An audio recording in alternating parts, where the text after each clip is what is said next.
बिस्मिल्लाहिर्रहमानिर्रहीम। अवल अला अलीम आला आलम जो धणी कादिर पंहिंजी कुदरत से काइम आए कदीम वाले वाहिद वहदहू राज़िक रब रहीम सो साराए सजो धणी चए हमद हकीम करे पाण करीम जोड़ियों जोड़ जहान जी जबलन मंज झोपड़ा से झूला के न झुलन जिन जी उम्मीद अल्लाह में से पत्रन मंज पलन से सदाएं खिलन जिन उम्मीद न लाती अल्लाह। आए हुए तमाम मेहमानों का राजकीय उच्च प्राथमिक विद्यालय हिडिया की पावन धरा पर आपका स्वागत अभिनंदन इस्तकबाल है। आज का मेरा मौजू है शिक्षा। इस एरिया के क्षेत्र में रहने वाले इस एरिया में रहने वाले सभी पिछड़े लोग शिक्षा के मामले में अपना एरिया सबसे पीछे है।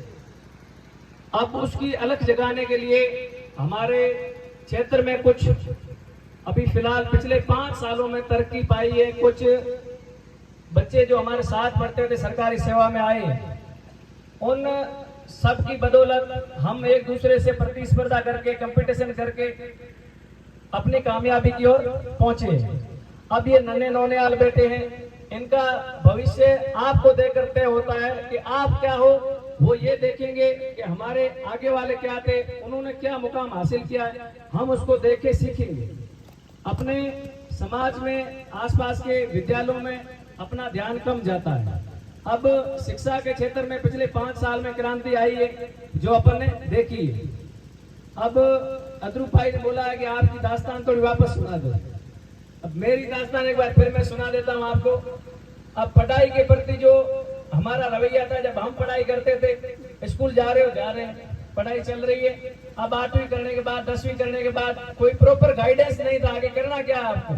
अब बीए कर रहे हैं, सब बीए कर रहे हैं, कंपटीशन क्या होता है कोई पता ही नहीं है। अब 18 तक हमारी पढ़ाई ऐसे चल रही है, ना कोई पता ना कोई प्रॉपर गाइडेंस वाला है। अब हम पढ़ाई कर रहे हैं 12th के बाद, लेकिन अपना धंधा साथ कर रहे हैं। बीए चल रही है, प्राइवेट धंधा कर रहे हैं। अब धंधे में तो मैंने बहुत बचीर खाए हैं। ITI कर ली, उसमें टाटा की गाड़ियों में काम करना, JCB में काम करना, होटलों में काम करना, लकड़ी वाले हैंडीक्राफ्ट में काम करना, गुजरात में कमली बेचना, चाय बेचने, ये सब काम धाम करके एकदम फ्री हो चुका था। अब हमारे गांव में पहले टीचर लगे भाई शौकत, वरिष्ठ अध्यापक इंग्लिश में लगे।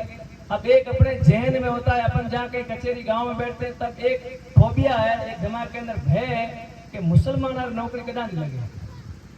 एक फोबिया है कि मुसलमान की नौकरी नहीं लगती। ऐसा कुछ नहीं है। पेपर वो नहीं देखता है कि कौन पेपर दे रहा है, कि मुसलमान है, हिंदू है, सिख है, ईसाई है, क्रिश्चियन है, बुद्धिस्ट है, पारसी है, कौन है, उससे कोई फर्क नहीं पड़ता है। अगर आपके अंदर सलाहियत है, आप कर सकते हो, तो आप उस मकाम तक जा सकते हो। अब हमारे गांव में पहली बार ये शौकत भाई लगे। अब उसके बाद इन्हीं के 2 कजन लगे, सदाम और ये मुख्तियार। अब हमारी पूंछ में आग लगी कि सामने वाले पाड़े के लग रहे हैं तो अपन अपना जमीर गिर रहा है ना, कि अपन को क्या है लगना है। अब 18 के बाद अब इन्होंने हमारी पूंछ में आग लगा दी। अब पूंछ में आग लगी है, तब हमारे रंजन साहब कहते हैं कि पूंछ में जब आग लगती है तो लंका में सीधी आग लगती है। तो उसी लंका की आग को लेकर मेरे को मुख्तियार भाई ने प्रॉपर गाइडेंस किया कि आप पढ़ो। भाई मैं मजदूरी कर रहा हूँ, गुजरात में चाय बेच रहा हूँ, अच्छा धंधा चल रहा है, क्या करना पढ़ाई करके। घर वाले बोल रहे हैं धंधा करो, आप अच्छा कर रहे हो, गुजरात में चाय बेच रहा हूँ, कोई पता नहीं आता। अब उसने एक दिन उस बंदे ने नसीहत करी, मेरे को बोला तो पढ़ तो ले एक बार। अरे मैं क्या, पढ़ाई और मैं कोई लेना देना नहीं। अब विचार आया कि पढ़ लेते एक बार। अब 18 जून 2018 को पहली बार किताब हाथ में पकड़ी, ईमानदारी से अपने पढ़ना। अब 18 जून 2018 के बाद मैंने पढ़ाई शुरू की। 2021 में 2 साल बाद एक रीट की भर्ती हुई। एक 18 में सेकंड ग्रेड का एग्जाम हुआ, उसमें मेरा सिलेक्शन नहीं हुआ, नया था, सिलेक्शन नहीं हुआ। अब उसके बाद अब आग लगी हुई है, छोड़ो तो भी मारा जाता हूँ, है ना। अब अपने को पढ़ना ही है, डू एंड डाई, करो या मरो। अब मैं पढ़ रहा हूँ। 2021 की रीट की भर्ती आई, एग्जाम दिया।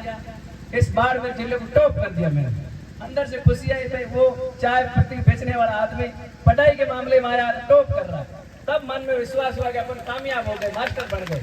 अब इधर वाह होने लगी कि ये लकड़ी वाली का वो है जो 150 में से 142 नंबर लाया था। मेरे मन में भी वो आया कि मैं वो हूँ। थोड़ा 2-1 महीने चला, सरकार ने वापस कहा ये जो एग्जाम हुआ है इसमें हुई है घपलाबाजी, इस एग्जाम को कैंसिल कर।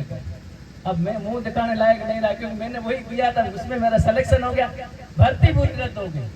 अब इधर उधर देखे तो भी जो भी पूछे वो कैंसिल हो गया। अब वापस पढ़ाई करी, वापस पढ़ाई करने के बाद फिर मैंने सेकेंड ग्रेड का एग्जाम दिया। आप सबकी दुआओं से राजस्थान में मैंने तीसरा स्थान प्राप्त किया था उस भर्ती में, और राजस्थान में। उसके अलावा वापस रीट का एग्जाम आया, रीट के मैंने 2 एग्जाम दिए थे, एक दिया था सिंधी का, एक दिया था उर्दू का। उर्दू की मेरी और राजस्थान 26वीं रैंक लगी थी, लेकिन सिंधी में मैंने राजस्थान टॉप किया था, 1 नंबर पे किया था।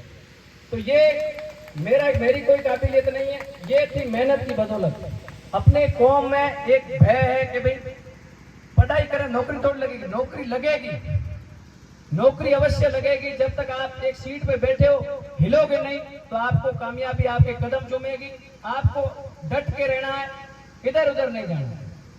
ये थी मेरी कुछ कहानी। अब अपनी कौम के बारे में अपने नबी करीम सल्लल्लाहु अलैहि वसल्लम फरमाते हैं, सबसे पहले कुरान की जब आयत उतरी थी, कुरान की आयत में क्या लिखा हुआ था? इकरा बिस्मि रब्बिक, पढ़ो, इल्म, शिक्षा हासिल करो। सबसे पहले जब उस पवित्र किताब में ये नसीहत दी गई है कि पढ़ो, और वो अपनी कौम में जो सबसे ज्यादा दूर भागती है तो पढ़ाई से, उल्टे काम।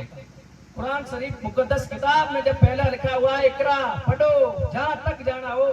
अरब में बैठे हुए मोहम्मद साहब ने पैगाम दिया था कि अगर पढ़ाई के लिए आपको चीन जाना पड़े, चाइना, तो भी आप जाओ पढ़ाई के लिए। और आज अपने समाज में सबसे ज्यादा अगर बैकवर्ड कौम है तो हमारी कौम है। ये सोचनीय विषय। अब शिक्षा में जागृति अपन कैसे लाएं? अब गांव का कोई एक पढ़ा लिखा आदमी है तो गांव वाले सब मिलकर उसका समर्थन करें और आसपास के विद्यालयों को सहयोग करें। अब यही इंडिया गांव है। आपने इसकी कुछ सालों पहले तस्वीर अलग देखी होगी, लेकिन कुछ सालों बाद आपको तस्वीर अलग नजर आ रही है। अब इन्होंने पैरवी की, गांव वालों का समर्थन मिला, तब जाके आप ये प्रोग्राम देख रहे हो।